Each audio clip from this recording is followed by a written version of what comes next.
Hi there, my name is Andy Young and I'm one of the automotive lecturers down at Unitech in Auckland, New Zealand, and welcome to my Andy Mechanic YouTube channel. Now I'm currently working on a little Polaris, Polaris Predator 50cc two-stroke child's quad bike. And the last video I made was a bit earlier on today, and it was about getting the bike up and running after it'd been parked up in storage for a while and the engine wouldn't start. Now, I've been making a few other bits and pieces for the bike. I've just made a new bush for the steering. And while I was working on the bike, the carburetor has been dripping petrol. Let me show you what I mean. So the fuel tap is currently in the on position and the engine's not running. And as you can see, the carburetor is just constantly dribbling fuel. And it's been getting worse actually, just dribbling fuel out of that overflow pipe. Okay. So inside that carburetor, there's a few things that could be causing this problem. One is flow tight, and I'll tell you now, it's highly unlikely it's ever flow tight that causes that problem, unless somebody's been meddling and changing it.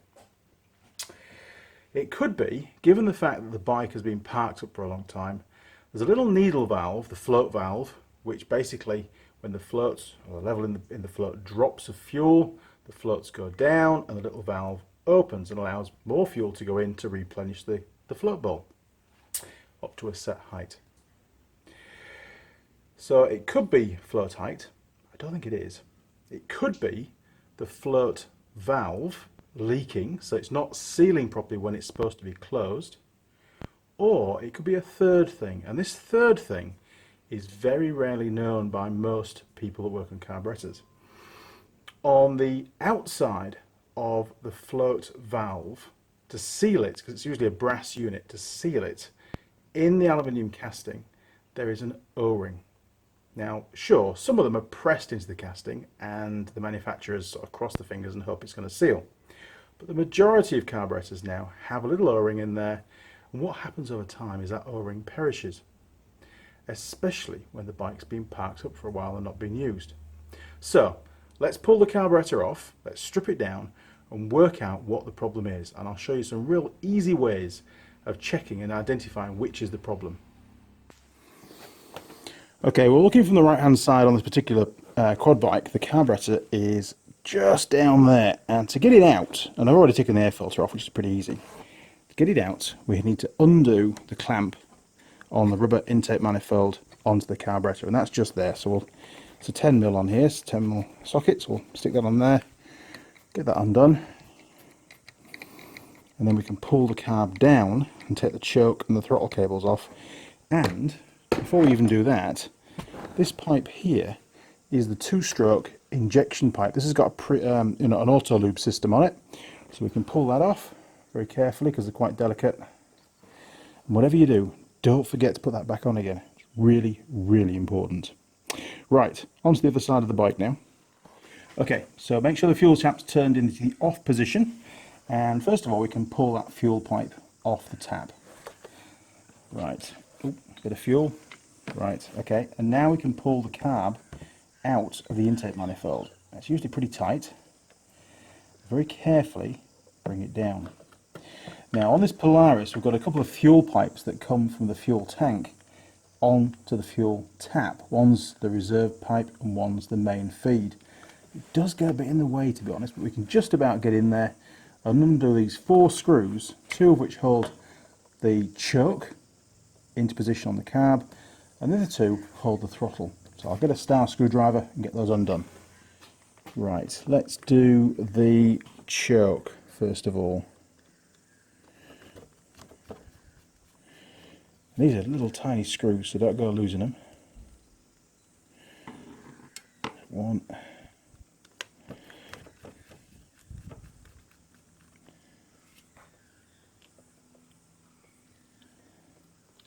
2. Okay, so we can carefully just remove that choke mechanism from the carb. Okay,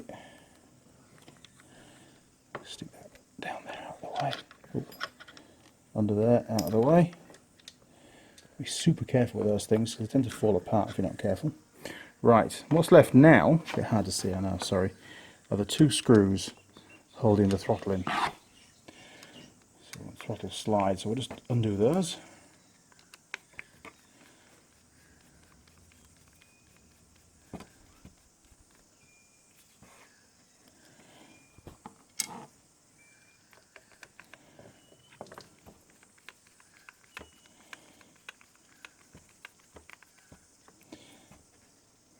Everything, all the cables are a bit under tension because of those fuel lines. I would suggest that you clamp them off and get rid of them. But don't forget to mark them up first. Okay, right, now we can withdraw the throttle slider. Now just take note, you've got a little groove that runs down, and that's on the left hand side of the bike. So pull that out very carefully. You've got the needle on the end, and again we can just put that somewhere out of the way. And now we've got the carburetor. This is the only bit that we need, and we're going to be taking the float ball off and testing the internal components. Okay, so we've got our leaky carburetor taken off the bike. Now the first thing we need to do is remove the float ball, and the float ball is this bit down the bottom, and this one has got 4 little screws. They'll be little buggers sometimes. If they've been in there for a long time, it's really easy to round them off. So you might want to crack them off with a pair of mole grips. You know, just give them a little tweak before you chew up the actual screw head. Right, I'll go and find a Phillips and we'll get that pulled apart. Okay, now this carb doesn't sit brilliantly upside down because it's got still the fuel line on, but that's okay because we're going to need that. So I'm just going to crack these 4 off. These aren't too bad at all actually. Get those screws out.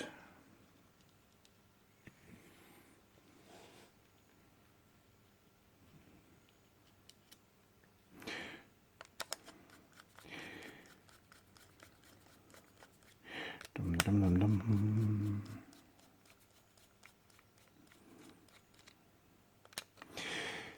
Right, obviously whilst you're in here you can, you know, clean your carburetor and check all the jets, and I will do a video on all that one day, but it won't be today because I'm against the clock on this. But I thought this would be quite an interesting bit of the fix for a video. Okay, so that's the float ball, and that should be squeaky clean inside. Make sure that these pipes are all clean too. Okay, now this here is the float, and just down here that controls a little valve, and you can just see that bit there, look. And the float is held in by a pin that runs across here. Now these little brackets here that hold the pin are extremely delicate, and that pin normally only comes out one way. So if you look at the diameter of the shaft that runs through, okay, it comes out normally at the largest diameter. So I need to find a little tiny punch and a hammer, and we can give it a little tap, and it should come through and allow us to take the floats out of the way. But before we do that, we're going to plumb this back on the bike with the float bowl off, and we're going to test that valve. I'm not going to check the float height, I'm just going to check the float valve can seal properly.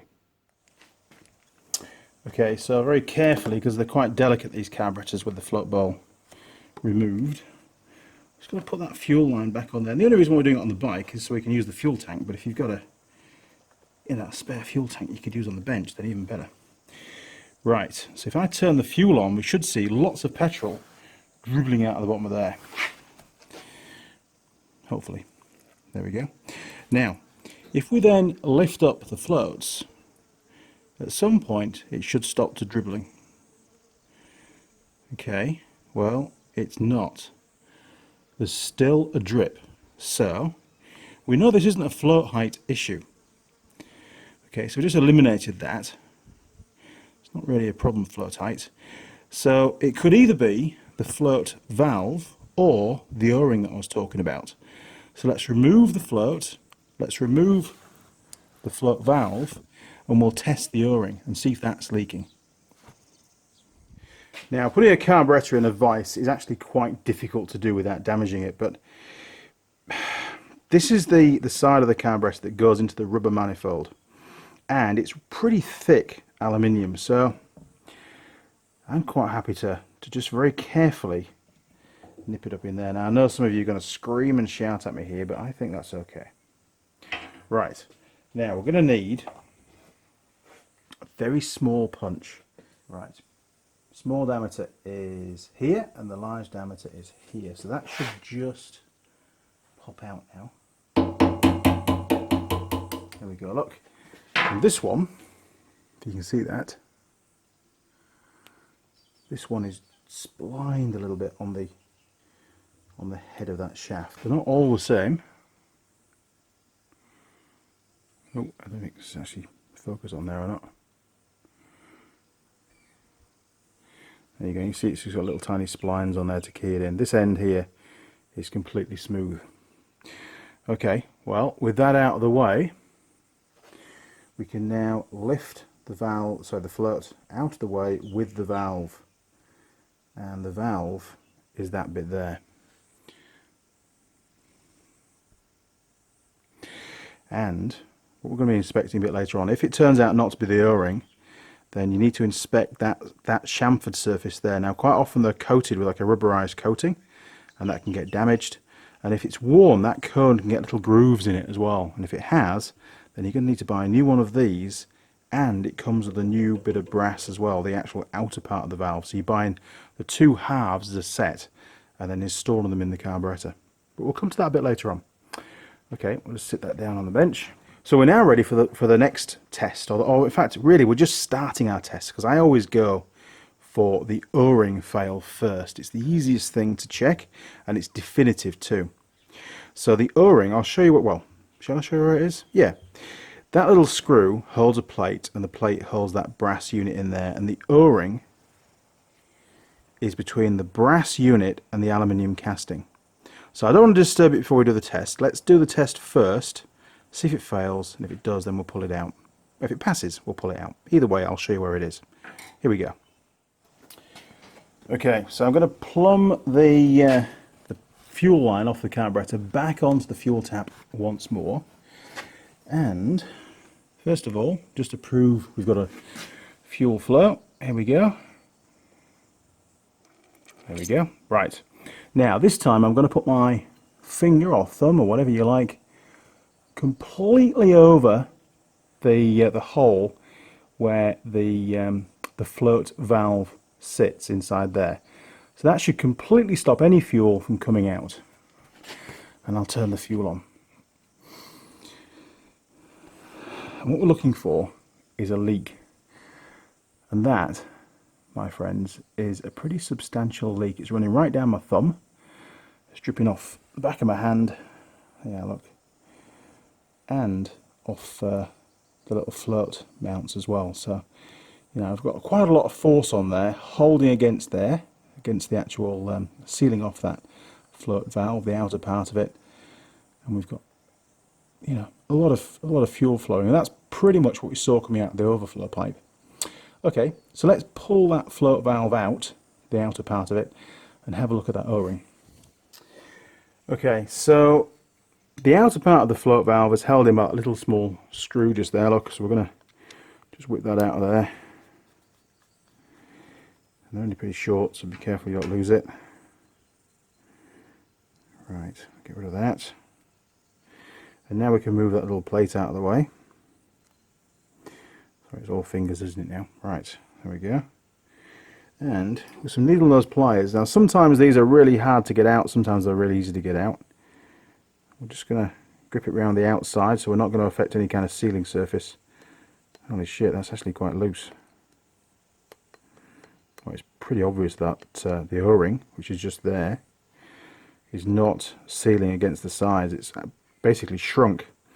This carb must have been dry through the summer, well, the last few months it's not been used, and that little O-ring there, look, has actually shrunk down, so it's smaller in diameter than the brass, and it should be slightly larger, so when you push it in it compresses and forms a good seal against the aluminium casing, which is just here, look.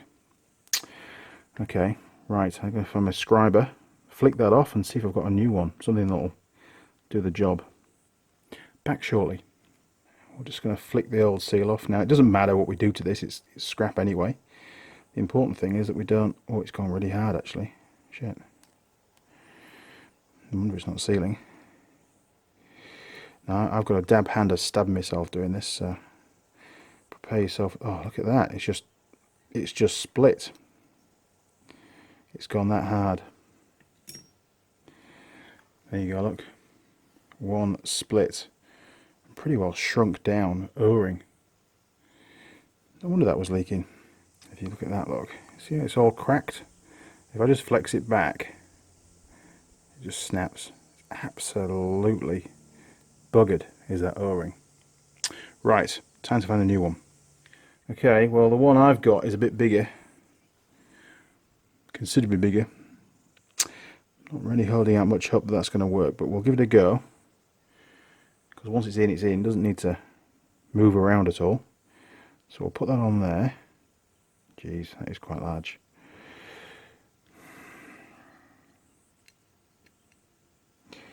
No, I don't think that's going to go in there somehow. Okay, I'll have a look for a smaller one. Back shortly. Unfortunately, no. I don't have any smaller ones, so I'm just going to give it a go. If I can't get it in, it doesn't matter. I'll get the right size tomorrow, assuming Polaris carry them in stock. So I'll put a bit of grease on there. That's going to help us to get it in that hole. Now, I'm going to have to cheat just a little bit. And I'm just going to use a little flat screwdriver just to ease that seal, to help compress the seal. But there's no guarantees it's going to go in.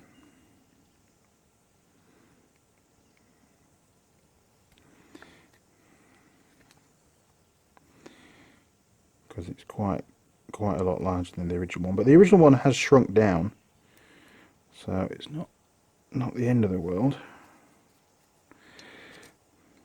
There is a chance. What did Del Boy say? He who dares, Rodney? Well, we've got nothing to lose. Nothing at all. Now obviously the screwdriver that I'm using is quite blunt.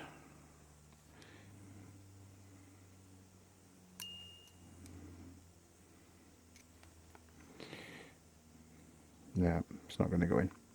Shit. Right, I'm back. Good morning. And it is morning. It's now the day after. I spent a long time last night ferreting around trying to find the right size O-ring. I hate to give up when I'm fixing something, but last night I gave up. And now it's a whole new day and the beard is a little bit longer. Yes, I know I need a shave. But I'm refreshed, ready to rock and get this carburetor fixed and back on the bike back together and back to the customer this afternoon. So last night over a cider I had a quick little Google to see where the O-ring suppliers were in Auckland, and the first one I found was down in East Tamaki, which is miles and miles away from where I am. And I really didn't want to go all the way down there, but then I found, after a bit more searching, a place in Albany, and there's the card. Look, I went to go and see Luke. And Luke was really, really helpful. He explained who I was, what I do, and the YouTube channel, that kind of stuff. And he sold me a selection of O-rings. And there must be in here well over 100 O-rings, all different sizes. Although we do know the size that I think we need. I even then went out and bought, from Mitre 10, a nice little box to put them all in, keep it all together. So from now on, for the rest of my life, it's taken me like 25 years to work this out, I now have a nice little supply of O-rings for just doing exactly this job, and that's going to save me probably 50 hours of searching around the workshop and probably failing. So it's a good idea to be organised, isn't it?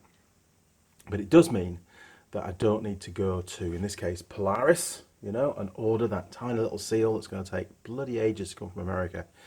You can actually order these or obtain these O-rings just from a standard O-ring supplier. But there's a couple of things you need to do. You need to do some measurements, and I'm going to show you what those measurements are now, so you know exactly what size O-ring to fit, because you can't just go by the old one, because that had all shriveled up and it was completely the wrong dimensions. What else did I get while I was there? Well, Luke was really helpful before we do the measurements, and I got a free can opener. Look at that. It's even got their name on it. It's just bloody impressive, isn't it, what people do? Cool. Well, that'll last a lifetime too, I think. It's even got a part. Oh, it's phone number. I thought it was a part number. It's even got the phone number on there, etched, cast into that aluminium ingot, or whatever it is. They call it dumb iron as well now. Okay, right. Oh, and all those O-rings, they're on this invoice. So I've got all the sizes. There you go, look. And the total cost, you're going to be astounded at this, is $11.14 New Zealand for over 100 O-rings.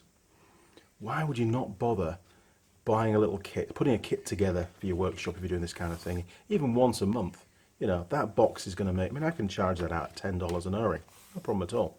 So it's pretty much paid for itself. And the little box, $4 for mine at 10. It's brilliant. Okay, right. I'm going to show you now how to measure up or how to work out what size O-ring you need to fill a gap. Here we go.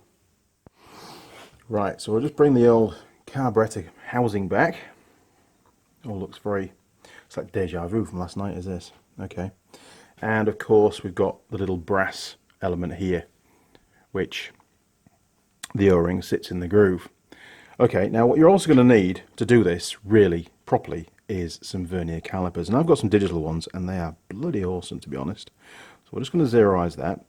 Now the first measurement we're going to take is what they call the ID of the O-ring. That's the inside diameter of the O-ring, and that's going to basically be the inside diameter of that groove just there. Okay. So, with the sharp edge of the verniers, stick that on there, and we've got, can you see that? There, yeah, look, just over 6 mil, so basically 6 millimeters ID. And then we're going to measure the outside. Now, this is not a tight fit in that housing. It's not designed to be a tight fit. The O-ring is supposed to do the sealing side of things, so that's pretty much a smooth fit. So we've got 6 mil ID, and the outside of this is 8 millimeters. Just do that again. Yeah, near as damn it. The outside diameter of the actual fitting is just under 8 mil, 7.98 mil. But the housing, now don't forget, this is what the O-ring, the outside of the O-ring is going to be sealing against. It's probably going to be slightly larger. What have we got? Yes, that's bang on, sorry, it's upside down, but that's bang on 8 millimeters. So, we've got an ID of 6 and an outside of 8. But we need an O-ring to have a little bit of pressure against the outside of the casting to create a seal. If we just put, let's say, an O-ring in there that's 6 mil ID with a 1 mil section, then it's only going to be 8 mil across, and it's not really going to be a very tight fit in there. It's just going to sit, and of course the fuel's still going to leak. So we need an O-ring that's slightly larger. So I said to Luke, I said, well, look, why don't we use an O-ring that's got a 6 mil ID and a section of, let's say, 1.2 mil. And that's going to give it a little bit of pressure against those side walls of the casting. And he says, oh, we don't make an O-ring of a section 1.2. We make an O-ring of a section 1.5 mil. And I was thinking, ooh, that's probably going to be a bit tight. Probably have the same problem as I had last night trying to get the O-ring in. He says, well, what we do then is we use an O-ring with an ID of 5 millimeters. And then when you put it on, it stretches a little bit, and then the section reduces down, and it should fit perfectly. So we're going to give that a go. We're going to use a 5 mil ID with a section of 1.5 mil, and that's the normal specs when you look for O-rings. You quote the ID, and you quote the section width of the O-ring. That's the how far round the circle is. Basically, you cut it and you measure it across 1.5. So that should then shrink down to about 1.2, maybe 1.3, and it should fit perfectly, nice and snug. He says that's normal. You know, we're not doing anything naughty. That's what we do. Okay, so I will have a ferret through the bags and find the right O-ring. 5 by 1.5. That's the one, isn't it? Right. Jesus, so many of those. Okay. So in the bag, that's what we're using there, look. That's what we're going to try and use as our initial attempt. Should be the right O-ring. It does look a little bit smaller than the one that I used last night, so we'll give that a fit. Let's give it a go. Here we go. Okay, I only want one out of here. Obviously I'm going to fill my little box up, but I'll do that after I've done this. And I know I've got the right size O-ring. There we go. Right, seal that up. Don't want to lose those. Okay, so here goes nothing. So I'm going to stick that on there. Straight away you can tell it's a little bit smaller. Get my little blunt screwdriver. Right, things to check once it's on is you need to make sure that the O-ring is protruding beyond the surface of the you know, the valve, basically the outer part of the valve, so that when it goes in the hole, it's going to be compressed and it's going to create a seal. It's going to have some force against the sidewalls. Now there's still a bit of grease left in there from last night, so we're just going to offer that in and see if it fits. Oh, perfect. Cheers, Luke. Great job. Okay, so now that that's in place, we can go back to the bike. I can put my finger, whichever one it's going to be, over the output for the fuel, where it would come past the valve, over there, and then we're going to see if there's any kind of leakage. And if there isn't, then we fix that problem, and then we can put the floats back on, and then we can check the float valve for sealing properly, because you know, there may be more than one fault in this carburetor. Right, same again then. Put the fuel hose back on. Again, check for fuel flow.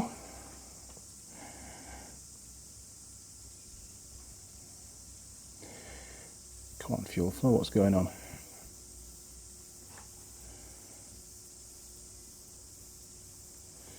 Maybe it's reserve, maybe we're running out of fuel. Huh, that's weird. Okay, let's just pull that off, check we're getting fuel out the tap. Yes, we are. Well, there's nothing in the way. That's clear. Let's try again. Right, fuel on.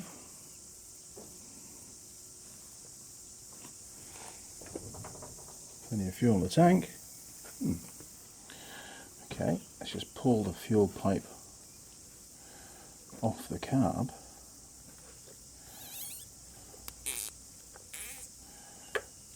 See if we're getting fuel flow through there.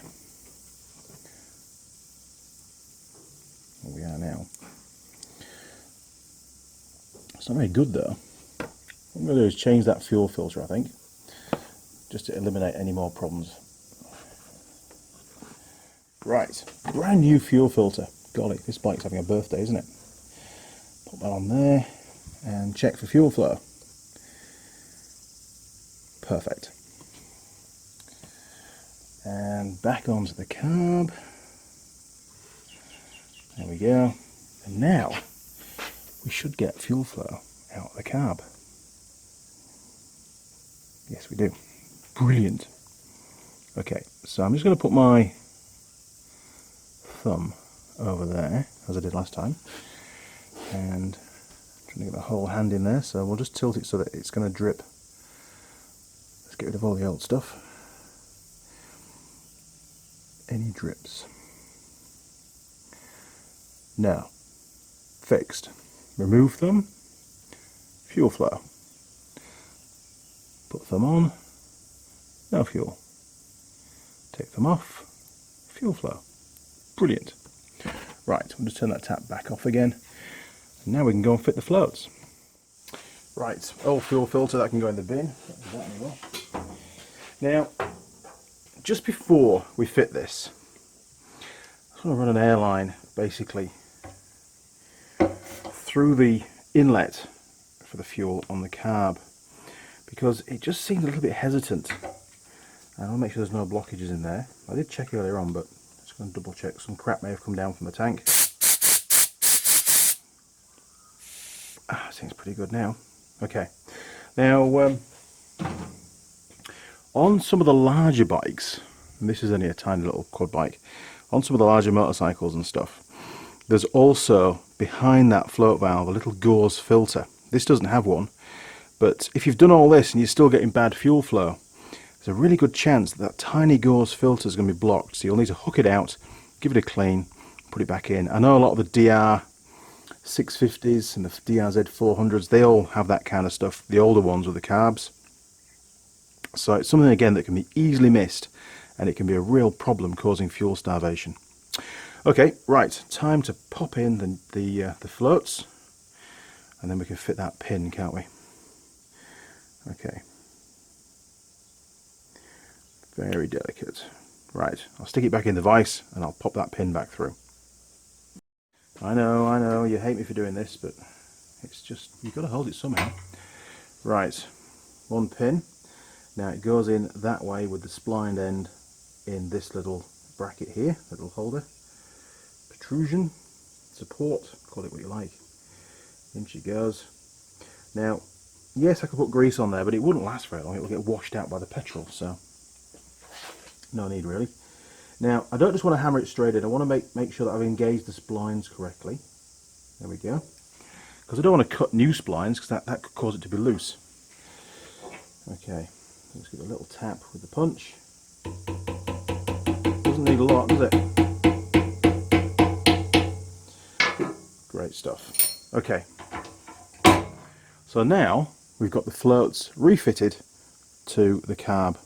So I can put the fuel pipe back on, and we'll go back over to the bike and double check now that the float valve is also sealing when it's in the closed position. So if we're getting fuel leakage, then we know it's the float valve that's causing a problem. So that'll be two faults with this carburetor if it is. Okay. Right, fuel pipe back on again. Onto there. And if we turn the fuel on, we should get fuel flow. Gonna have it reasonably low because the tank's not got that much fuel in it. There we go, look. So we have fuel flow. And if I just lift those floats up, the valve should close. And we shouldn't get any kind of fuel leakage, dripping, whatever. We've got a little bit of surface stuff, but it will come to a halt, hopefully. Okay, that's great news. That float valve is sealing. Brilliant. Okay, well, I reckon we put the float bowl back on now.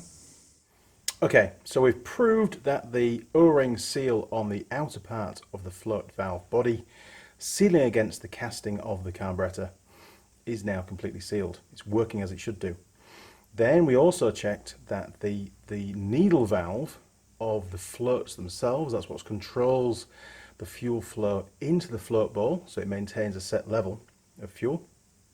We've proved that's not leaking as well. So that's okay. So now, if we put the float bowl on, refit the carb, and it leaks again, that tells us that the float height is incorrect. Now, what that means, can you see inside the float bowl? It's got this little brass tube. Now, if the fuel level is higher, and that's set by what we call the float height, if the fuel level is higher than that little pipe, then of course it's going to run down the pipe and it's going to run out of this drain underneath the carb, and it's just going to keep flowing forever until the fuel tank runs out of fuel. So the float height must be, the level of the fuel in the float bowl has to be below the height of that tube. Now it doesn't want to be just below, because the bike might be on a slight incline, you know, and as the little lad's riding along, or the little lass is riding along, it's going to be going over bumps and the fuel's going to be jumping around inside and sloshing around inside the float bowl, and of course then it's going to be spilling out the bottom of the carb.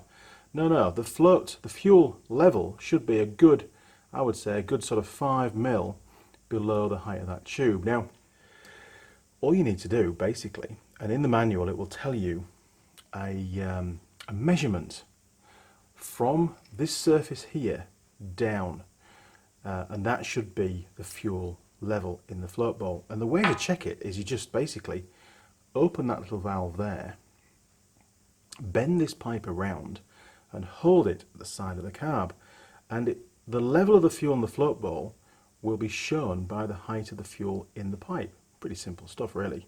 And you can go, oh yeah, that's about right, or whoa, it's way too high, and then you can make the necessary adjustments. But I will make a video, if it's not in this one, I'll make a separate video on how to set float height. It's a bit more technical than what I've just said, but that's the ballpark way of doing it. Okay, well without further ado, let's fit this back onto the carburetor, stick it back on the bike, and see if it's leaking fuel. Hope it isn't. Okay, and obviously pretty basic stuff, but just make sure that the gasket around here is in good condition. If that's got a rip in it or a tear or it's missing or whatever, then of course the carb's going to leak fuel out of that sealing surface. Right, now I've got a tube here that goes down that hole there. Okay, we'll pop that on there like that. Super. Okay, time to put the screws back in where the hell they are. There we go, look. Take those out. Now, these aluminium castings are very, very easily damaged. And one of the easiest ways of damaging them is by over tightening screws. And it can deform that flat surface where the float bowl seals against the carburetor body. And then that gasket's got its work cut out trying to keep the fuel on board. And if you do bend it, then it's a real shit trying to straighten things out again. If you can. Okay. So tighten them up opposites, and that way it's going to help to keep that whole thing parallel. There we go. Wow. My students say to me, you know, why do you teach us about carburetors, sir? Yeah, they call me sir. And I say, well, you know, it's not in the syllabus anymore, believe it or not, because cars don't have carburetors. So we don't teach you that. But there's loads of cars still on the road with carburetors, sir. I said, yep, there is. So now, at least, they can watch some of my videos, can't they? Because it's not in the syllabus anymore. How crazy is that? Okay, that's tight enough. Just don't over-tighten those. It's a real common mistake. Okay, back to the bike, and we'll see if it's leaking fuel. Now, I'm not going to bother fitting the throttle slider or the choke just yet. I want to verify that the float bowl is now behaving itself. So I'm just going to pop that carb under there and just stick it back into the intake manifold, which is a bit easier than said than done, to be honest, because it's quite a tight fit, even with that clamp. There we go, look, done. Now, it's really important that you set the level of the float bowl, which is this here. It must be level. If it's not level, then that could be another reason why it's leaking fuel. It's about as level as we can get it. It's not perfect on this Polaris because the carb does actually sit at an angle. It's tilting a bit lower back here than it is at the front, but that's dictated by that intake manifold. It can't go any further down because it's resting on the engine. Okay, well, that's as good as it's going to get. Let's just take this little pipe off the bottom just so we can watch that and see if any fuel comes out. Right, let's just also put the fuel line on. It's a bit of a long pipe. I might need to shorten this actually. It's a bit, good chance it's going to get a kink in it. See there, look? So I'll just zigzag that round for now. That should be okay, I think. Yep, right, fuel on. In fact, we'll put it on reserve, a bit more pressure. Okay, give it a second or two. And we're looking for fuel dribbling out of here. And that's where it was coming out from before. And it's looking pretty good. But hey, you might be saying to me, Andy, what if the pipe's kinked and there's no fuel going in? I'm going to undo that screw to prove that the float bowl is now full of fuel. Okay, here goes. Here goes nothing. Right.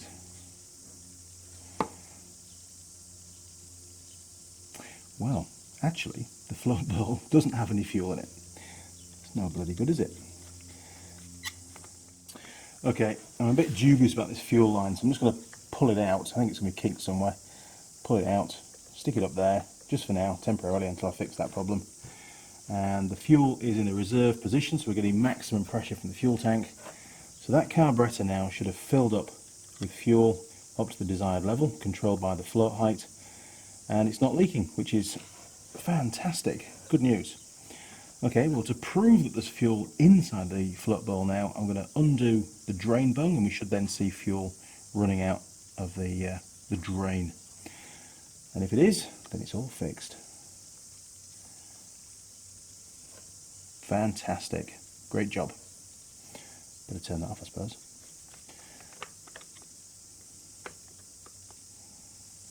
There we go. Super. Okay, so we can take the carb back out, we can fit the throttle slider, we can fit the choke assembly, we can sort this stupid fuel line problem out, should be easy enough, and then we can put the air filter back on, and oh, don't forget the 2-stroke pipe, and we'll get it fired up, and that'll be that problem all sorted. Right, let's get that pulled out. Very, very tight fit. There we go. Okay, just pull that fuel line off again, turn the fuel off, petrol everywhere as always. Right, let's take that off there for now because I need to sort that out. Okay, so when fitting the throttle slide, now the carburetor goes in that way round.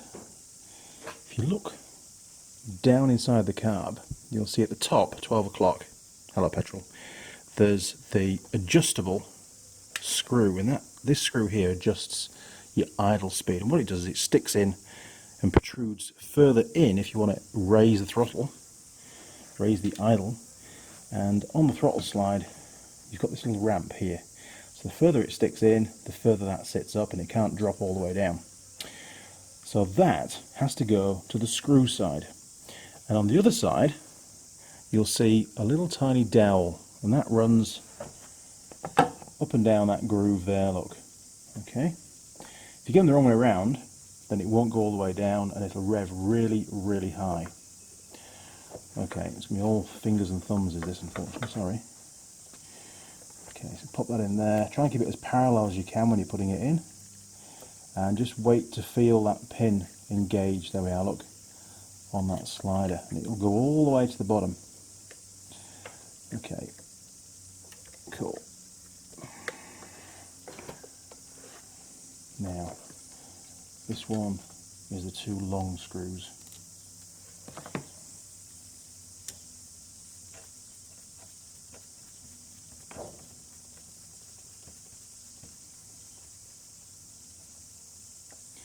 Okay, not too tight to start off with. And now for the second screw.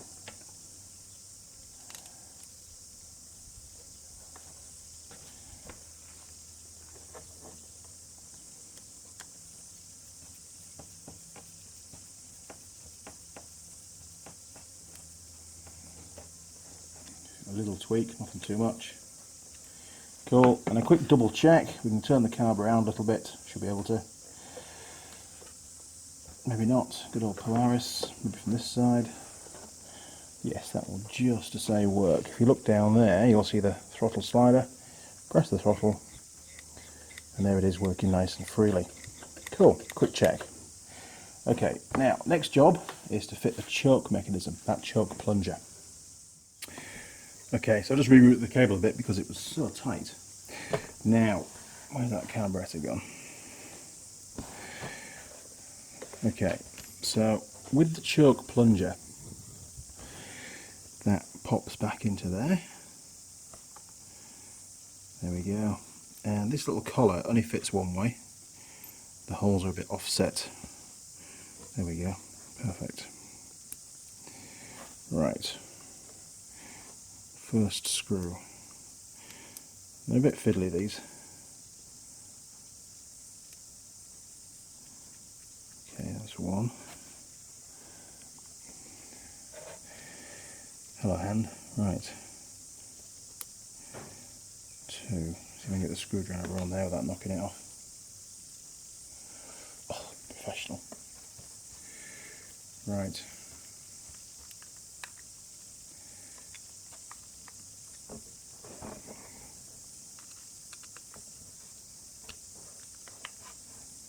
Now those are only short screws, so don't over tighten them again. Now we just need to make sure that the cable is properly seated in there. Quite often they'll sit and they'll jam up there, and even when you turn the choke off on the handlebars, it's still got the choke on. So make sure that they're all the way down, and that ensures that the plunger inside goes all the way to the bottom and it blocks off that air port. Right. There we go. Stick that down. Right. Now we can fit the carb back into the intake manifold. I'm going to stick that back on for now. Yeah, let's get the fuel pipe back on there. Okay, and now we can stick the carb back on the intake manifold, make sure all the pipes and cables and stuff are all working well together. Which they are. Stick that in there.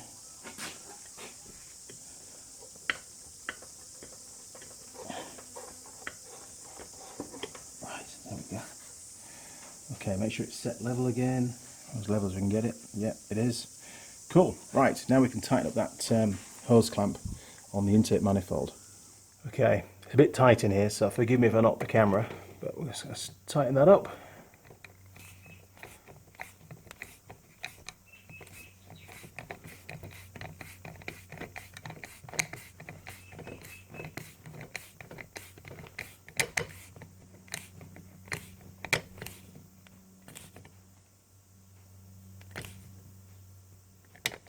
Cool, that's that bit done. Now there's one more thing that we need to do, if I can get my arm in, around that camera. There we go. There's that two-stroke pipe that we need to refit, isn't there? Very, very important. Excellent. Just the fuel line to fix now. Okay, well, we've got a vertical pipe coming out of the carburetor. Now, if there was no fuel filter, you could probably go straight onto there, like that. But even then, there's a bit of a kink at the top. A bit of a bad design, to be honest. I think what we'll do is we'll bring that out of the carb. We're going to come over the top of the fuel tap if we can get that fuel filter through. There we go. That's going to minimise any problems. Yep, that's just fine up there. Then we're going to come down to here, and then we'll do a little loop of new pipe, bringing it round to the fuel tap. So we'll take this stupid little piece of pipe off.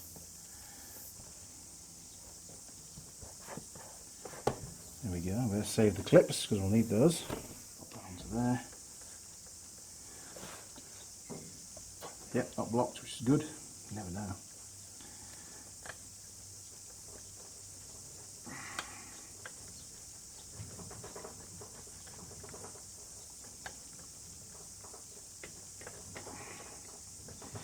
Cool. I'm going to bring that round, and it can join the fuel filter just around about down there somewhere. It should be just fine. So we've cut it off. Say about there for now. We're going to shorten it again if need be. It's a really tight fit as this pipe, so it doesn't really need a clip putting on. Get it onto there like that.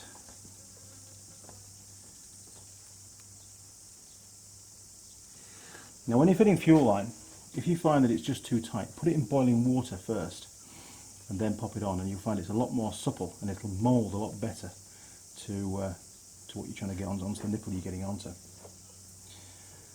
Okay.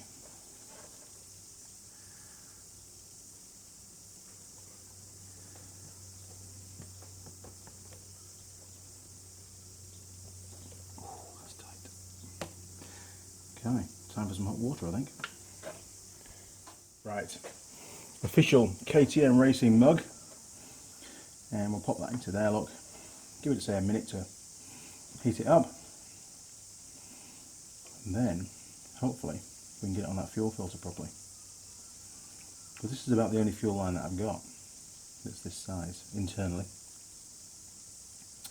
Slightly better quality than the stuff that was on here, so that should be pretty good. Works a lot better on the fuel lines that don't have internal braids, to be honest. This is a braided fuel line, which is a bit stronger on the inside.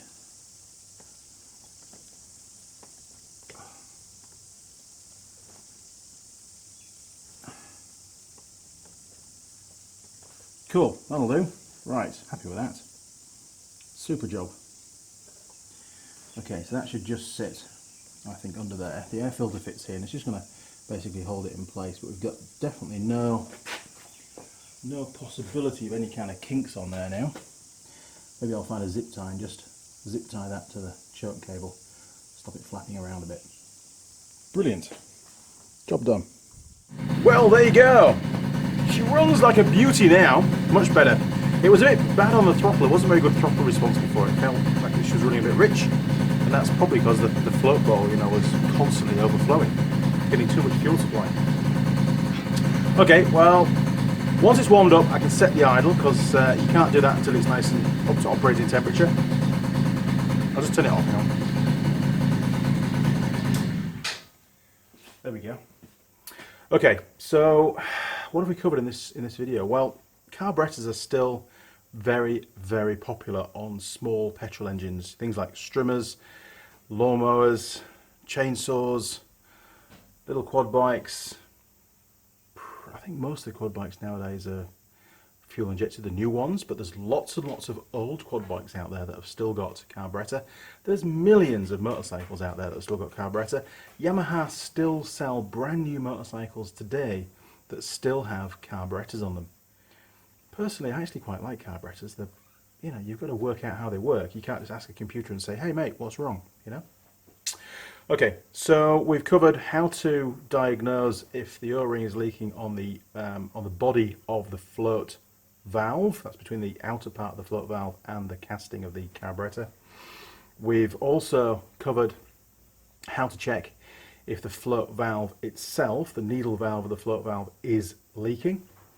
And what we haven't done is set float height.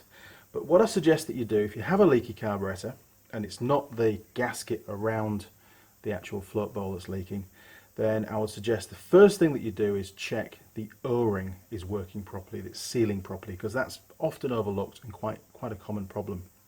If that passes, then check that the float valve is sealing properly. If that passes, then and only then even consider that float height could be the problem. Because let's face it, this bike was ridden all through last summer, no problems at all, put in the garage, came out, wouldn't run, well, it actually wouldn't start because the fuel had gone off, but it actually drained all the fuel out of the fuel tank. Nobody had turned the fuel tap off. Fuel tank was burned dry, carburetor was burned dry. Put fresh fuel in it, that was a previous video, and then the carburetor started to leak. At no point in time has anybody had the opportunity to fiddle around with float height, so why bother adjusting it? It's going to be correct.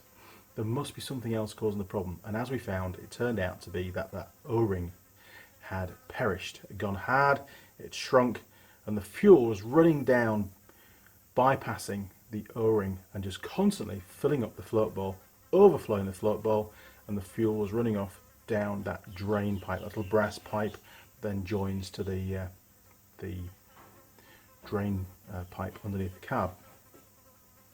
So I hope you found this video helpful. I know a lot of my students will, and I mean, I've had this problem a few times. We had an old Suzuki, I think it's an LS or an SL 400, and exactly the same problem. Took me a while to find it because it was a few years ago. And what had happened is the fuel tap had been left on, and it had actually flooded the carburetor, but the drain pipe on the carb was blocked. Really bad maintenance. So instead, it filled up the venturi with fuel, and that fuel ran off into the engine. Just so happened that the intake valve was open, ran past the intake valve on top of the piston. Then it drained down the side of the piston into the sump, into the crankcase, and it filled the entire engine full to the brim with petrol, obviously diluting the oil tremendously. I came to start the bike and it just didn't sound right at all. There was a bit of knocking going on and all sorts. So first thing I did was check the oil, and it was, you know, top of the dipstick. It wasn't even just the maximum mark, it was literally the top of the dipstick, and it smelt really bad of fuel. So obviously a bit of investigation work, drained the oil out, put fresh oil in it, took the carb off, found the fault with the carb. Sure enough, fixed. And this fix has cost the price of a single O-ring. Probably about 5 cents, 10 cents at the very most. Cheap as chips. But you need the right one, and you need to know how to get hold of the right one. And hopefully this video has covered all of that for you. Okay, well, my name is Andy Young, and I'm one of the automotive lecturers down at Unitech in Auckland, and you've been watching my Andy Mechanic YouTube channel.